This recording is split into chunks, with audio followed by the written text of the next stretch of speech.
لوگ کہتے ہیں کہ یہ وعدہ کب پورا ہوگا؟ اگر تم سچے ہو اے کاش ان منکروں کو اس وقت کی خبر ہوتی جب یہ دوزخ کی آگ کو نہ اپنے چہروں سے ہٹا سکیں گے، نہ اپنی پیٹھوں سے، اور نہ ان کو کہیں سے مدد پہنچے گی۔ یہ مصیبت بتا کر نہیں آئے گی بلکہ ان پر اچانک موجود ہوگی، انہیں مبہوت کر دے گی، پھر نہ ان کو دفع کر سکیں گے اور نہ ہی انہیں مہلت دی جائے گی۔ یعنی یہ ابھی نبی کی بات کو نہیں سن رہے، رسول کی بات کو نہیں سن رہے، تو وہ جب وقت آئے گا تو اس وقت اتنا مشکل وقت ہوگا، اس وقت یہ یعنی نہ انہیں مہلت ملے گی، نہ ہی ان کو کوئی سفارشی ہوگا۔ اللہ فرماتے ہیں وَلَقَدِ اسْتُهْزِئَ بِرُسُولٍ مِّن قَبْلِكَ، محمد صلی اللہ علیہ وسلم آپ سے پہلے بھی مذاق اڑایا جا چکا ہے بہت سارے رسولوں کا۔ فَحَاقَ بِالَّذِينَ سَخِرُوا مِنْهُم، پس گھیر لیا انہیں اس چیز نے جس کا مَا كَانُوا بِهِ يَسْتَهْزِئُونَ، جس کا یہ مذاق اڑایا کرتے تھے۔ یعنی اللہ نے فرمایا محمد صلی اللہ علیہ وسلم یہ خالی آپ کے ساتھ ہی اس طرح نہیں ہو رہا، آپ سے پہلے بھی رسولوں کا اسی طرح مذاق اڑایا گیا ہے۔ پھر اسی چیز نے جس کا یہ کہتے کہ تھے لے آؤ عذاب، لے آؤ قیامت، تو اسی چیز نے ان کو پکڑ لیا۔ یعنی یہ ان کے اعراض اور استکبار کے اصل سبب سے پردہ اٹھایا ہے کہ عزت اور اقتدار، خوشحالی کی سرمستی میں یہ ایک مدت گزارنے کی وجہ سے یہ اپنے آپ کو بڑی چیز سمجھتے ہیں، اور ان کا یہی ظلم خدا کے پیغمبر سے ان کی بے پرواہی کا سبب بن گیا۔ قُلْ مَن يَكْلَؤُكُم بِاللَّيْلِ وَالنَّهَارِ مِنَ الرَّحْمَٰنِ، محمد صلی اللہ علیہ وسلم آپ ان سے پوچھو کہ کون ہے جو تمہاری حفاظت کرتا ہے رات دن رحمان سے؟ بل ہم عن ذکر ربہم معرضون، بلکہ یہ اپنے رب کے ذکر سے منہ پھیرے ہوئے ہیں۔ یعنی اللہ فرما رہے ہیں ان سے پوچھو اگر وہی چیز تمہیں آ گھیرے تو رات اور دن میں کون خدائے رحمان سے تمہاری حفاظت کر سکتا ہے؟ کوئی نہیں، بلکہ یہ لوگ اپنے پروردگار کی یاد دہانی سے منہ موڑے ہوئے ہیں۔ ام لہم الہۃ، کیا ان کے کوئی معبود ہیں تو ان کی مدد کرتے ہیں ہمارے سوا؟ لا یستطیعون نصر انفسہم، وہ نہیں استطاعت رکھتے اپنی مدد کرنے کی بھی۔ وَلَهُم مِّنَّا يُصْحَبُونَ، اور نہ ہمارے مقابلے میں کوئی ان کا ساتھ دے سکتا ہے۔ اب یہ کیا کرتے تھے؟ اللہ فرماتے ہیں ان سے پوچھو اگر وہی چیز تمہیں آ گھیرے تو رات اور دن میں کون خدائے رحمان سے تمہاری حفاظت کر سکتا ہے؟ کوئی نہیں، بلکہ یہ لوگ اپنے پروردگار کی یاد دہانی سے منہ موڑے ہوئے ہیں۔ کیا ان کے لیے ہمارے سوا کوئی معبود ہیں جو ان کو بچا لیں گے؟ ہرگز نہیں، اور نہ وہ خود اپنی مدد کر سکیں گے اور نہ ہمارے مقابلے میں کوئی ان کا ساتھ دے گا۔ بل متعنا ہؤلاء، بلکہ ہم نے ہی فائدے دیے ان لوگوں کو، یعنی سامنے جو کفار قریش بیٹھے ہیں، وآباؤہم، اور ان کے آباء و اجداد کو، حتی طال علیہم العمر، یہاں تک کہ ان کی عمر کا کافی عرصہ ایسے ہی گزر گیا۔ افلا یرون، کیا یہ نہیں دیکھتے ہیں، انا ناتی الارض ننقصها، کہ ہم سرزمین مکہ کو سکیڑتے جا رہے ہیں، من اطراف ہے، اس کے کناروں سے، افہم الغالبون، تو کیا یہ غالب آئیں گے؟ بلکہ اصل بات یہ ہے کہ ہم نے ان کو اور ان کے باپ دادا کو دنیا سے بہرہ مند کیا، یہاں تک کہ ان پر ایک لمبی مدت اسی حال میں گزر گئی، تاہم کیا یہ دیکھ نہیں رہے کہ اس سرزمین کو ہم اس کے کناروں سے کم کرتے ہوئے اس کی طرف بڑھ رہے ہیں، پھر کیا یہ غالب رہنے والے ہیں؟ یعنی کہ سرزمین حرم کو، یہ ان فتوحات کی طرف اشارہ ہے جو اسلام کی دعوت کو مکہ کے اطراف میں حاصل ہو رہی تھیں۔ خدا نے اسے اپنے اقدام سے تکبیر فرمایا ہے۔ مدعا یہ ہے کہ اگر کوئی نشانی ہی دیکھنا چاہتے ہیں تو اس نشانی کو کیوں نہیں دیکھتے جو ان کی آنکھوں کے سامنے نمودار ہو رہی ہے کہ ہماری دعوت کے آثار گرد و پیش کے قبائل میں پھیلتے جا رہے ہیں، ان کا دائرہ تنگ ہو رہا ہے، اور صاف نظر آتا ہے کہ ان کا یہ شہر بھی ایک دن اس دعوت کی یلغار سے اسی طرح مفتوح ہو جائے گا انشاءاللہ۔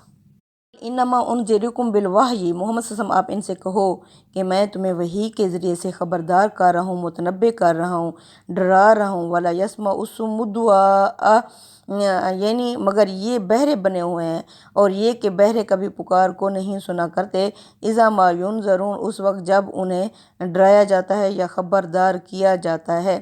والا ان مساتہم نفحات من عذاب ربک، اور اگر محمد صلی اللہ علیہ وسلم انہیں چھو جائے تیرے رب کے عذاب کا جھونکا لا یقولن یا ویلنا، اس وقت یہ ضرور کہیں گے کہ ہے ہماری کم بختی، انا کننا ظالمین، ہم ہی ظالم تھے۔ یعنی یہ ابھی اپنے جرم کو نہیں مان رہے، لیکن یہ خود ہی اعتراف جرم کریں گے کہ جب انہیں عذاب آئے گا تو یہ کہیں گے ہماری ہی غلطی تھی، ہم نے ہی یہ غلطی کی تھی۔ وَنَضَعُ الْمَوَازِينَ الْقِسْطَ لِيَوْمِ الْقِيَامَةِ، اور ہم وزن قائم کر دیں گے قیامت کے دن انصاف کے ساتھ۔ فَلَا تُظْلَمُ نَفْسٌ شَيْئًا، تو اس دن کسی پر ذرہ برابر بھی ظلم نہیں ہوگا۔ یعنی اللہ سے بڑھ کر عادل اور منصف کون ہو سکتا ہے؟ اللہ فرماتے ہیں اس دن میں انصاف کے ساتھ وزن قائم کروں گا۔ اللہ تعالیٰ نے دنیا میں بھی انصاف قائم کرنے کا بار بار حکم دیا ہے، پورا قرآن بھرا ہوا ہے۔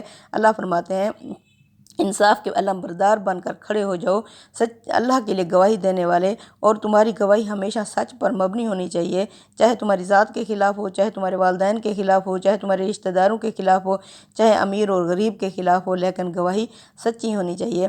اس لیے اللہ تعالیٰ کس طرح عدل سے انحراف کر سکتا ہے؟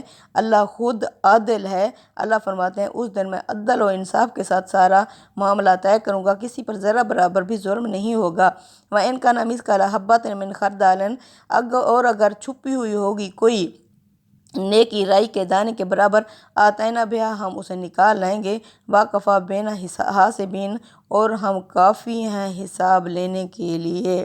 لَقَدْ آتَيْنَا مُوسَىٰ وَهَارُونَ الْفُرْقَانَ، اب اللہ فرما رہے ہیں کفار قریش، تم سے پہلے ہم نے موسیٰ اور ہارون کو بھی فرقان عطا کی تھی، یعنی حق اور سچ میں پرکھنے کی کسوٹی دی تھی، وَضِیَاءً، اور انہیں روشنی عطا کی تھی، وَذِکْرًا لِلْمُتَّقِينَ، اور اس میں نصیحت تھی پرہیزگاروں کے لیے۔ یعنی تورات میں کون سے پرہیزگار؟ الذین یخشون ربہم بالغیب، وہ جو اپنے رب سے بن دیکھے ڈرتے تھے، وَہُم مِنَ السَّاعَةِ مُشْفِقُونَ، اور وہ قیامت سے بھی ڈرے ڈرے رہتے تھے۔ وَهَذَا ذِکْرٌ مُبَارَکٌ، سبحان اللہ، اور یہ جو ذکر ہے، یہ جو یاد دہانی ہے، یعنی قرآن حکیم، مبارکن، بڑی ہی ببرکت یاد دہانی ہے، انزلنہ، جسے ہم نے نازل کیا، افانتم لہ منکرون، اور تم اس سے اجنبی بنے ہوئے ہو، تم اسے پہچان نہیں رہے۔ اللہ فرماتے ہیں یعنی یہ اس لیے کہ انبیاء علیہ السلام کے ذریعے سے جو ہدایت نازل کی جاتی ہے اس سے وہی نفع اٹھا سکتے ہیں۔ اگر کوئی شخص خدا سے بے خوف ہے اور اپنے انجام کا بھی کوئی اندیشہ نہیں رکھتا تو اس ہدایت سے اس کو کوئی نفع حاصل نہیں ہو سکتا۔ یہ نافع انہی کے لیے ہوتی ہے جو خدا اور آخرت کے بارے میں اپنی فطرت کے الہام کو سنتے اور سنجیدگی کے ساتھ اس پر غور کرتے ہیں۔ وَلَقَدْ آتَيْنَا إِبْرَاهِيمَ رُشْدَهُ، اور ہم نے اس سے پہلے ابراہیم علیہ السلام کو رشد یعنی ہدایت اور دانائی سمجھ بوجھ عطا کی، من قبل، اس سے پہلے، وَكُنَّا بِهِ عَالِمِينَ، اور ہم ہیں بہی اس کے بارے میں، یعنی ہم خوب جاننے والے تھے حضرت ابراہیم علیہ السلام کے بارے میں۔ اس سے پہلے ابراہیم کو بھی ہم نے اس کے شایان شان، اس کے حصے کی ہدایت عطا کی تھی، ہم اس کو خوب جانتے تھے۔ اذ قال لأبیہ وقومہ، اس وقت جب اس نے کہا تھا اپنے ابا سے اور اپنی قوم سے، ما ھذہ تماثیل، یہ کیسی مورتیاں ہیں، تماثیل اللاتی انتم لہا عاکفون، جس کے سامنے تم جھکے پڑے ہو، جھکے بیٹھے ہو۔ یعنی اس وقت جب اپنے باپ اور اپنی قوم کے لوگوں سے کہا یہ کیا مورتیاں ہیں جن پر تم لگے بیٹھے ہو۔ اس میں اصل لفظ رشدہ آیا ہے، اس کی اضافت سے اس کے اندر ایک خاص امتیاز کا مفہوم پیدا ہو گیا ہے، یعنی ابراہیم کو اللہ تعالیٰ کی طرف سے وہ ہدایت اور معرفت عطا ہوئی جو اس کے درجے اور مرتبے کے کسی شخص کو ملنی چاہیے تھی۔ مطلب یہ ہے کہ جو کچھ دیا تھا یوں ہی نہیں دیا تھا، اس کو خوب جانچ اور پرکھ کر اور اپنے اس علم کے مطابق دیا تھا جو ہم اس کے بارے میں رکھتے تھے۔ استاذ امام لکھتے ہیں اس فقرے میں ان لوگوں پر تعریض ہے، یعنی اعتراض کیا گیا ہے جو اپنے اندر ہمت تو ابراہیم علیہ السلام کی ادنا سے ادنا سنت پر عمل کرنے کی بھی نہیں رکھتے تھے، لیکن ان کے ساتھ نسبت کے دعوے دار اور اس نسبت کے بل پر اپنے آپ کو دنیا اور آخرت دونوں میں بڑے بڑے مرتبے کا حقدار سمجھے بیٹھے تھے۔ فرمایا کہ خدا کے ہاں اس غلط بخشی کی گنجائش نہیں ہے، وہ جس کو اپنی معرفت اور حکمت بخشتا ہے اس کے ظرف اور اس کے حوصلے کو دیکھ کر بخشتا ہے۔ تدبر قرآن۔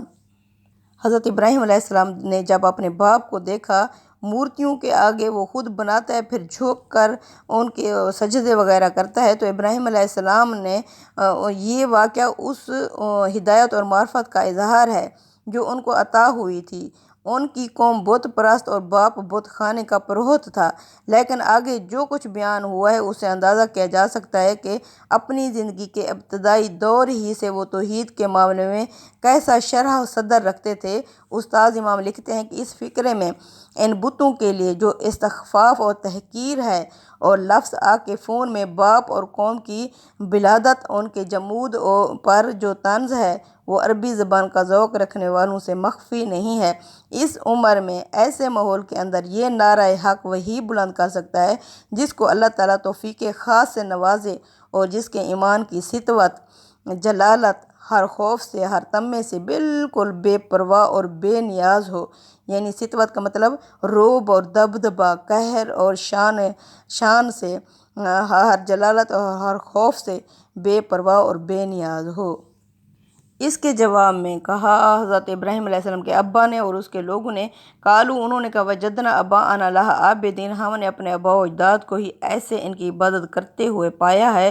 قالا تو کہا حضرت ابراہیم علیہ السلام نے، لقد کنتم انتم و اباؤکم فی ضلال مبین، یقیناً تم اور تمہارے آباء و اجداد کھلم کھلا گمراہی میں پڑے ہوئے تھے۔ قالو اجئتنا بالحق، کیا انہوں نے کہا کیا تو واقعی حق لایا ہے؟ ام انت من اللاعبین، یا ابراہیم تو ہم سے ہنسی مذاق یا کھیل تماشا کر رہا ہے؟ قالا بل ربکم رب السماوات والارض، کہا اس کے جواب میں حضرت ابراہیم علیہ السلام نے، بلکہ تمہارا رب تو وہ ہے جو رب ہے آسمانوں اور زمینوں کا، الذی فاطرہن، وہ ذات جس نے ان دونوں آسمانوں اور زمینوں کو پیدا کیا، وانا علی ذلک من الشاہدین، اور میں بھی اس بات پر گواہ ہوں کہ واقعی ان کا خالق اللہ ہے۔ وتاللہ لاکیدن اصنامکم، اور دل میں کہا حضرت ابراہیم علیہ السلام نے، میں ضرور چال چلوں گا تمہارے بتوں کے خلاف، بعد ان تولوا مدبرین، اس کے بعد کہ تم یہاں سے جاؤ، تمہارے جانے کے بعد میں تمہارے بتوں کے ساتھ ایک چال چلنے والا ہوں۔ یعنی انہیں حضرت ابراہیم علیہ السلام کی اس بات پر یقین نہیں آ رہا تھا کہ کوئی بندہ معبودوں کے خلاف اس طرح سوچ سمجھ کر بھی ایسی بات کر سکتا ہے۔ یعنی اس کا اعلان کر رہا ہوں، میں تمہیں بھی اس کی دعوت دیتا ہوں۔ آیت میں لفظ شہادت، دعوت اور اعلان کے معنی ہے۔ قرآن میں یہ لفظ اس معنی میں جگہ جگہ استعمال ہوا ہے۔ اس سے معلوم ہوا کہ ابراہیم علیہ السلام نے یہ دعوت بت خانے کے اندر کسی اجتماع کے موقع پر دی، اور اسی وقت ارادہ کر لیا کہ اب وہ عملاً بھی انہیں دکھا دیں گے کہ یہ بت کتنے بے حقیقت ہیں۔ اس کے لیے جو سکیم انہوں نے اپنے ذہن میں تیار کر رکھی تھی، اسی کو اس آیت میں لفظ قید سے تعبیر کیا۔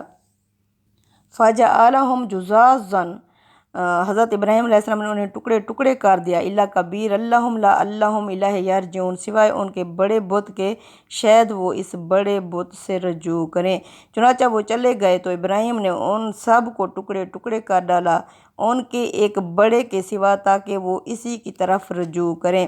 یعنی اگر ان سے باز پرس کی جائے تو کہہ سکیں کہ اپنے اس بڑے سے پوچھ لو کہ اس نے یہ سب کیوں کیا ہے، اور ان کے پاس اس کے سوا کوئی چارہ نہ رہے کہ اسی کی طرف رجوع کریں یا اعتراف کر لیں کہ جن کو وہ خدا بنائے بیٹھے ہیں وہ اتنے بے بس ہیں کہ نہ وہ اپنے اوپر آئی ہوئی مصیبت کو دفع کر سکتے ہیں اور نہ یہ بتا سکتے ہیں کہ یہ مصیبت کس کے ہاتھوں سے آئی ہے۔